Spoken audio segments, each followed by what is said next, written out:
Good evening, everyone. I'm sitting here with my dog Max next to me, so hopefully he doesn't start barking. Um, I I actually made a promise to myself a little while back I wouldn't do any more political YouTube videos because political scene was just really starting to piss me off and bug me, and I had other things to worry about. But something came about today, which I can't turn my back on because it has me mystified, pissed, beyond belief, really. And it has to do with Obamacare. Now, when Obamacare first came out, everyone was saying how amazing it's going to be.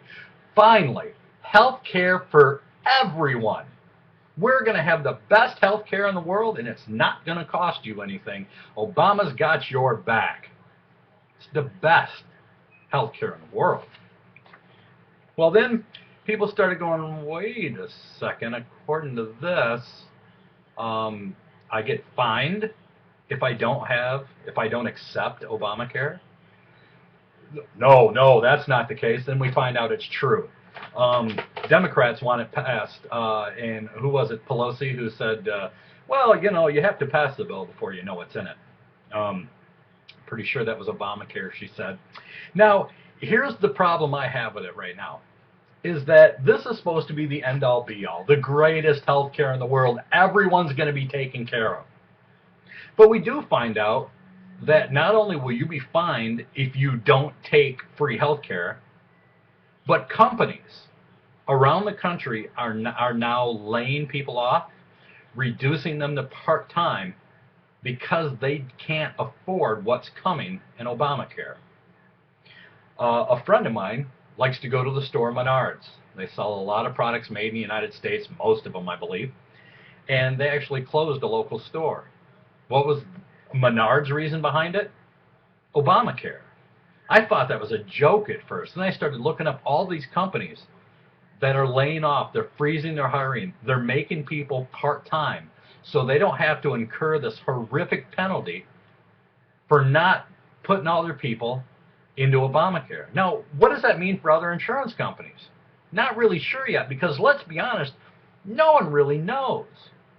But I found out today there's a lot of companies that are now exempt from Obamacare. They filed some sort of motion saying, please don't make us part of it. And I was going to print up those companies so I could share them with you. But there was a problem. Standard piece of paper like this one. It was going to take 19 sheets of paper, 19, to list all the companies that are now exempt from Obamacare. A good portion of those are unions. The unions that pushed for Obamacare. 19 pages, not in big font, in pretty damn small font. But then something else caught me, which is the reason I'm making this video. I want to give you another list of people who are now exempt from the greatest health care in the world. 1, Barack Obama and his family don't have to take the health care that he wants for America. He's exempt.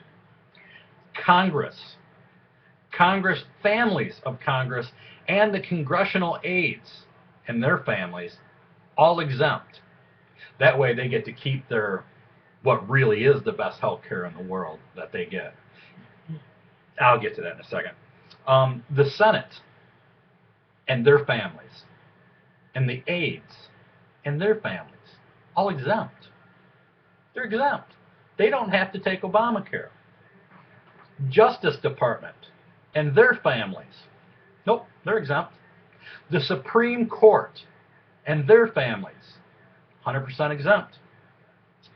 All federal judges and the families of those federal judges are all exempt from Obamacare. Over 1,200, those 19 pages I was telling you about, over 1,200 companies, unions, all exempt. Here's one I love the most. Muslims are exempt. Muslims are exempt. Now, if we were going to exempt a people based on their religion, shouldn't we all be exempt? We all practice a certain form of religion, don't we? I think even atheists practice atheism. They can call that a religion. Doesn't that exempt us? No. You see, everyone else has to take it. It's mandatory. Now, the part I said I'd get back to is this. Congress, Senate, the President, Justice Department, Supreme Court, federal judges, what do they all have in common? They work for us. We're their boss. And we're being forced to take this, and they don't have to. We own a company. We are shareholders in a company. That company is called the United States of America. We have employees in that company. Those employees are our federal government. Our president, vice president, oh yeah, and of course him and his family is, anyone who works in the White House, the chief of staff, the Obama staff, all of them exempt. Federal employees, Congress, Senate, federal judges, the Supreme Court, Justice Department, all their families. They get better health care than you and I could ever dream of, and they pay zero. It's free. They get, if they need something urgently, it's like that. They get it quick. We see now, in 2014, we're just a few months away, Obamacare goes into effect. Over 1,200 companies are exempt. Why? Because they've already told the president the unfair rules of Obamacare will destroy their companies.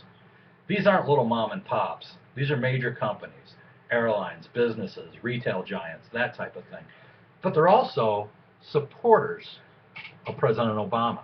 They were the first ones to get the exemptions. This bugs me. I have no issue with health care for all. We still live in what still is kind of the greatest country in the world.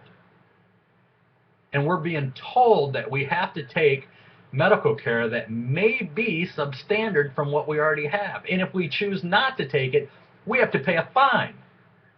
Are they the mob?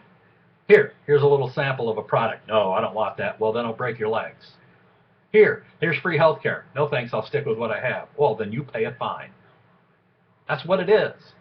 But it's such good health care. Obama came up with such an amazing plan, and the Democrats and the Congress and the Senate all behind him, and it was so amazing that not one of them wants anything to do with it. Does that make sense to you? All I'm asking in this video is wake up. If you haven't done so yet, wake the hell up. Start making phone calls. Your congressmen, your senators are supposed to represent you. Then you need to find out why they're exempting themselves from it, but making you take it. Who are they to tell you that you have to change your whole way of life when they don't have to? They are your employees. I don't know what's going to happen in 2014, but I've certainly studied many other countries that have similar health care.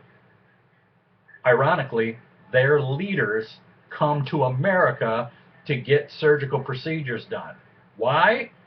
Because there's too long of a wait under socialized health care. There's too many rules under socialized health care. There's too much confusion around socialized health care. I don't mean socialized as in Obama's a socialist. I'm talking about socialized. But isn't it scary? All these federal workers get to walk away. All of my employees, all of your employees get to go, nope, we're not doing it. But your health care is going to suck. Is it fair? Why do we accept it? Now, if you're asking me, what are you doing about it? Trust me, I've sent off several letters to my senators and my congressmen. What's funny is, yes, I tend to get the robo-replies, the pre-made form letters. So then I take those and I call. And I tell them how offended I am that I'm getting stupid form letters from them instead of actually listening to the concerns of a citizen. Because when you call, they really don't have much choice but to listen. I don't know what's about to happen. All I know is this is disgusting. If the leaders of this country who came up with this program are so afraid of it that they have voted that they want nothing to do with it, then be fucking afraid. and then ask why. Please make a phone call, ask why. This has got to stop.